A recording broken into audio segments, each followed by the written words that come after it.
So now that you've got everything sort of identified, stored, and put away, you need to have a game plan, right?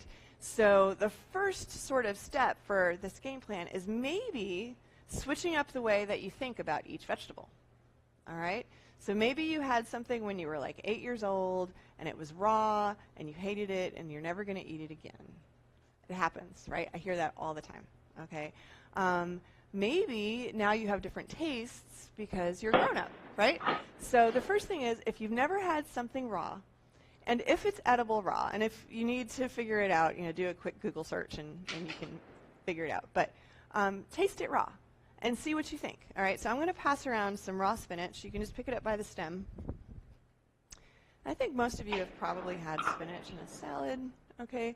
But I will say that, and don't feel obligated. If you don't want to eat it, you don't have to. But spinach that's locally grown and just picked, it's a little bit sweet, you know, and it's not as tough. And the particular greens that a lot of our farmers are choosing have these qualities, right? They're a little bit more tender. They've got more flavor.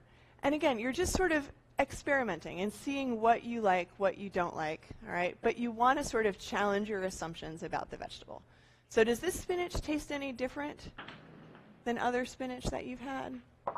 I think this is a particularly sweet variety, right? And you can tell the leaves are different than what you would find in the grocery store, okay? These are more of like an arrowhead sort of shape.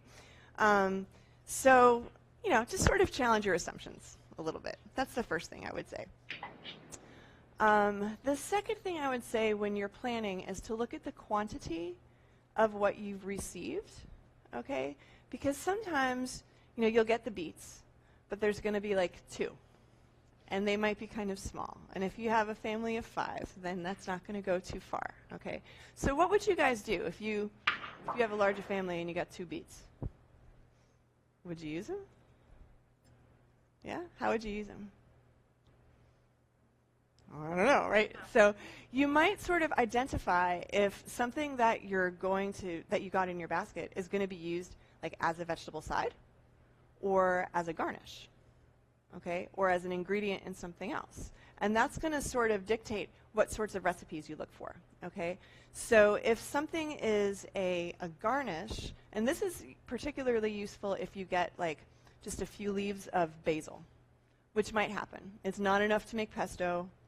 You know, it's like barely enough to put in tomato sauce, but maybe it's enough to sprinkle on top of like pasta or something.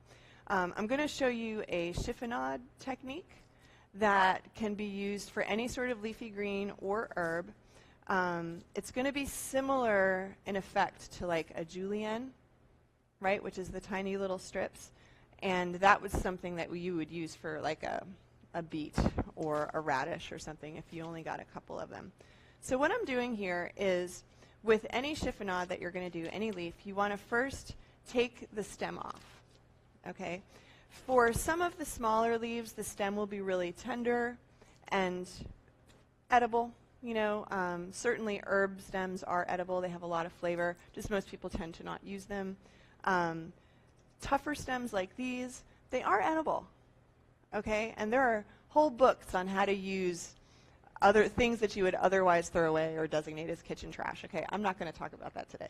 But if you wanted to eat these, you could certainly peel them and steam them, and they would be tasty. Okay, things that are in the middle would be like spinach stems or Swiss chard stems. I usually cut those up and saute them with onion and put my greens in that way. But we're going to discard the kale stem right now.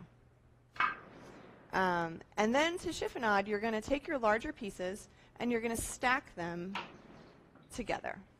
Okay, now who went to the meet and greet event? I know a few of you did. Okay, so this is a technique that our guest chef was able to demonstrate for you all. So if you weren't able to see him, then maybe you can see me here.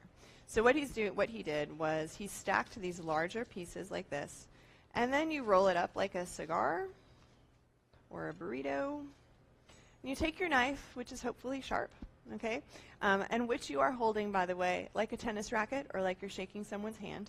All right, I know this looks like a big and scary knife, but because I'm holding it properly, it just feels like an extension of my arm, okay? And you just take your knife and run it across the cigar shape. Notice I'm not doing this. Okay, I'm always got the tip of my knife on the board. It's nice and quiet, and that gives me a lot of control. Notice also that I'm moving my fingers away as I'm cutting, okay? And I don't have my fingers out like this. I do have my fingers like this, because by doing so, if I do hit my fingers with the knife, I'm just hitting the knuckle, and it almost acts as a knife guard, okay?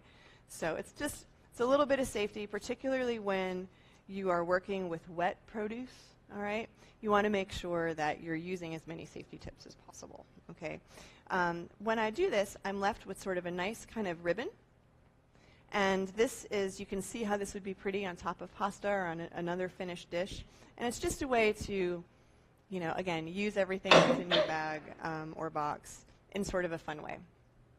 And what I'm going to do, actually, with this is saute it for you. And just to show you, again, a very sort of simple preparation. Okay, I've got some onion in here that was just sauteing in olive oil, a little bit of salt. All right, I'm going to go on and throw these in there. It might spatter because these are a little wet, but I turned the heat down. So, and chiffonading like this, even if you're doing it with greens like I just did, okay, this is a great technique to lessen that real estate in your refrigerator. See how much, this was a whole bunch of kale, okay? Now see how little room this is taking up?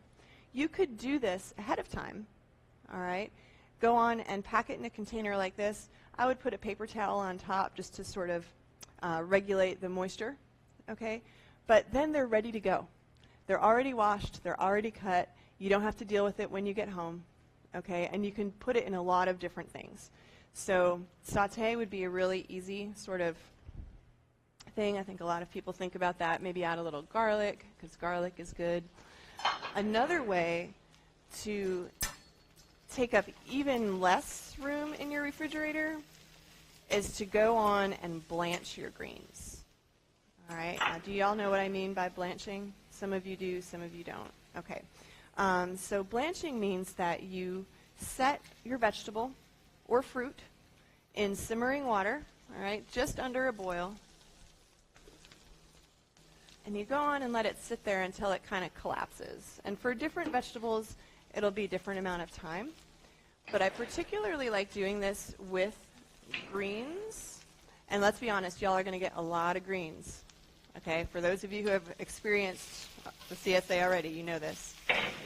I like to do this for greens because not only does it shrink down your storage needs, but it also will encourage the color to stay nice and bright green, even though it's cooked. Because once it cooks down like this, then I'm putting it in a bowl of ice water. And that ice water is shocking the color into the greens. Okay? And you can let it sit in this ice water until it's cool. So you saw how much I put in there. There's not much to it left now, right? And once it's cooked like this, let me make sure I turn, then again, you can use it in a variety of things. All right, you would be able to put it in some pasta sauce. You'd be able to maybe put it in a frittata or omelet. You could wrap it up, squeeze out the water, and freeze it for later in the season. Make sure you label anything that you stick in that freezer, okay? But there are a ton of things that you can do with it. And I've found also that when you take what are known as the bitter greens, so maybe kale, mustard, turnip greens, collard greens, and do this blanch and shock, it takes a little bit of that bitterness out. So if these are new greens to you, then you might try that if you're having a little bit of trouble tolerating that bitterness. Okay? You might learn to love the bitterness. Okay? Embrace the bitter. But you can see also, now I did these yesterday, and see how there's still that nice bright green color? They don't look gray or olive green or anything like that. So it really does sort of help keep that color. And let's be honest, we eat with our eyes first. Right? So anything that's going to be visually appealing, particularly when it comes to vegetables that might be unfamiliar, is going to be helpful.